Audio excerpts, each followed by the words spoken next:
आप देख रहे हैं APN 7।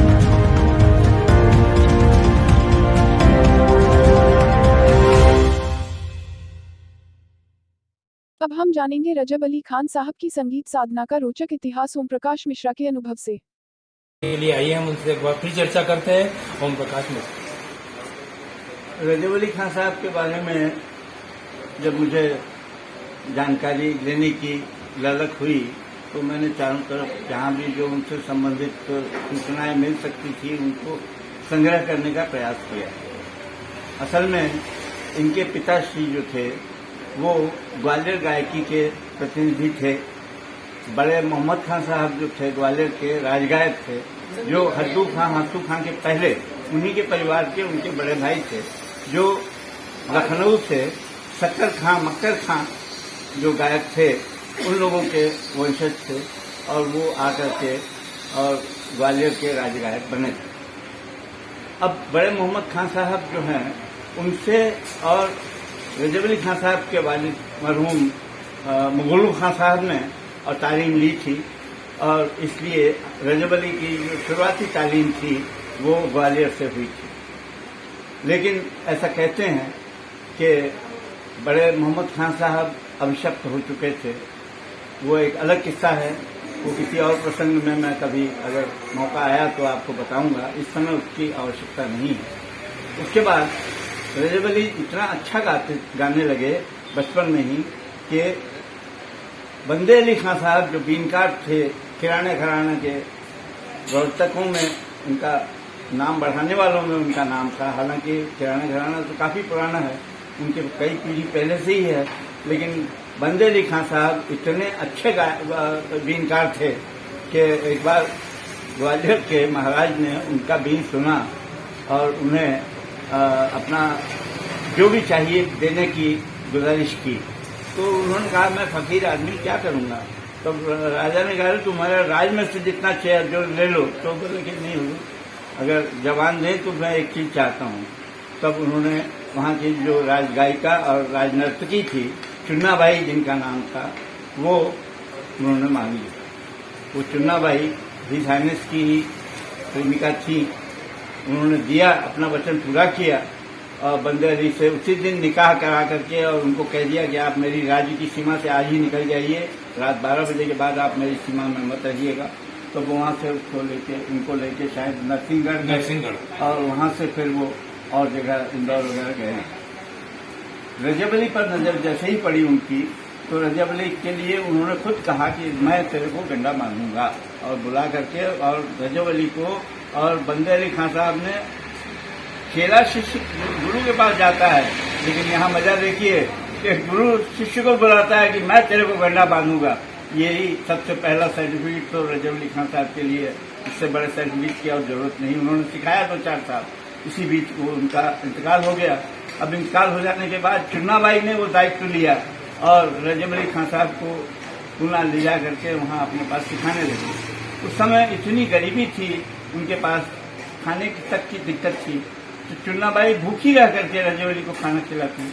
रजब अली खान ने जब सुना कि माँ भूखी है तो उनसे रहा नहीं गया और वो माँ से बिना पूछे और कोई प्रोग्राम करके 50 रुपया लेके आ गए।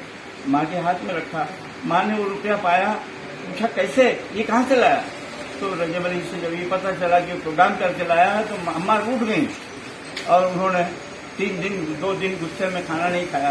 तब रोते हुए रजब अली ने उनसे बहुत माफी मांगी। कहा माँ आपसे अब से तेरे कहे कि मैं कभी कुछ नहीं करूँगा, मैं खाना खा ले। तब जाकर के उनको खिलाया। इसी बीच में बंदे अली खान साहब के बड़े शागिर्द हैदर बख्श साहब जो अल्लादिया खान साहब के साथ सारंगी बजाया करते थे कोल्हापुर में, वहाँ अल्लादिया खान से किसी बात पर हैदर साहब की कहा सुनी हो गई तो हैदर साहब ने गुस्सा होकर के उनको चैलेंज किया कि अच्छा मैं एक ऐसा लड़का तैयार करूंगा कि जो तेरे को पीछे छोड़ देगा।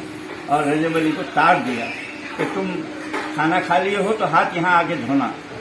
तब कोल्हापुर रजब अली गए घबरा करके कि क्या हो गया हैदर भाई को। हैदर बड़े गुरु भाई थे। तो फिर वो हैदर ने कहा कि भाई, हैदर खान साहब ने कहा कि भाई तुमको मैं रात को रोज ला करके ताने दिया करूंगा, तुम इसको अपने गले में पिरो। क्योंकि उन्हें मालूम था कि इनके गले में बहुत जान है और ये बहुत बेहद लड़का है।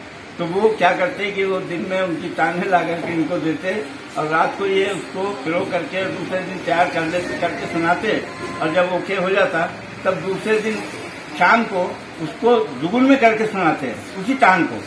तो इस तरीके से 2 ताने बन जाती। उसके तीसरे दिन उसको चौगुन में करके सुनाते, तो इस तरीके से के 4, 3, 7 ताने हो जाती।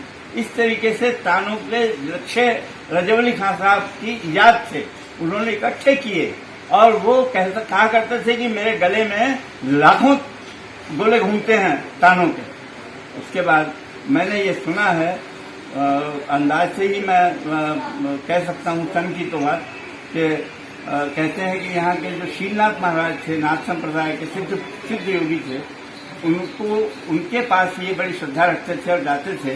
तो उन्होंने इनको ओंकार साधना भी कराई थी, जिसका रियाज ये अपने ही कोठरी में जहाँ रहते थे, मैंने वो कोठरी तो नहीं देखी, घर तो जरूर देखा था बाहर से, उसमें कहीं रह करके ये इसकी साधना किया करते थे। इससे इनके गाने में इनको बहुत ही मदद मिलती थी और इनके गायकी अद्भुत हुआ करती थी। उस जमाने के बड़े गायकों में बहुत सारे थे, अल्लादिया खां थे, आपके अब्दुल करीम खां साहब थे जो कि किराने घराने के ही थे, और क्या बोलते हैं हद्दू खां थे, हत्तू खां बंदे अली खां साहब के ससुर थे। तो बंदे अली खां के पहले की पीढ़ी के थे। तो वो उस समय, और बाकी के फिर विष्णु दिगंबर पुरस्कार जी भी उसी टाइम के थे, वासुदेव करजीकर थे, आपके भातखंडे जी थे। तो ये उस जमाने में रजब अली खान साहब के जमाने में, बाद में ओंकार जी ठाकुर और ये सब जो हुए वो विष्णु दिगंबर जी के शिष्यों में हुए, भातखंडे जी के शिष्यों में रतन जमकर वगैरह हुए जो म्यूज कॉलेज लखनऊ के थे।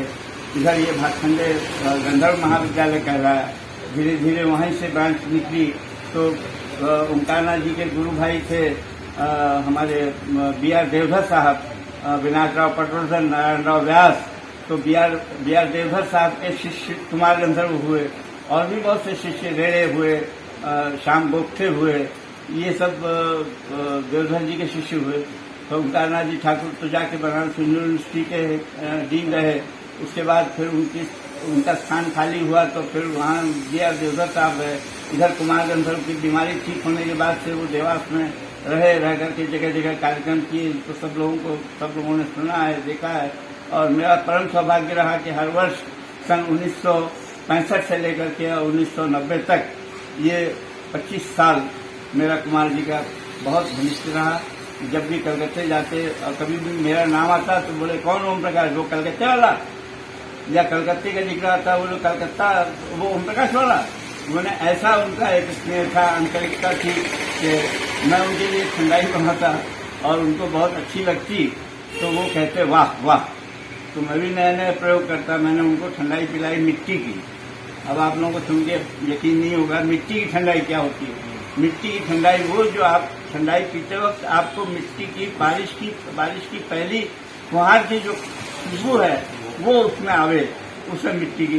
तो इसी तरीके से बहुत सी संतरे की, अंगूर की, लीची की, आम की, तरह तरह की, मलाई की, तो ये तरह तरह के प्रयोग करता और कुमार जी को सिखाता। वो वाह वाह कहते और मैं धन्य हो जाता। खान साहब की एक इच्छा थी कि उनको शीलनाथ महाराज के चरणों में ही समाधि हो या उनकी कब्रगाह बने, ये कुछ ऐसा मैं इस बारे में मुझे कोई जानकारी नहीं है, मैंने ऐसा कुछ नहीं। लेकिन वो जो कब्र बनी हुई है आज रजब अली खान साहब की, वो उनके नीचे ही है, शीलनाथ धुनी के। वो शीलनाथ धुनी के नीचे जो बनी है, ये तो श्रद्धा की बात है। और उस समय जब इनका 8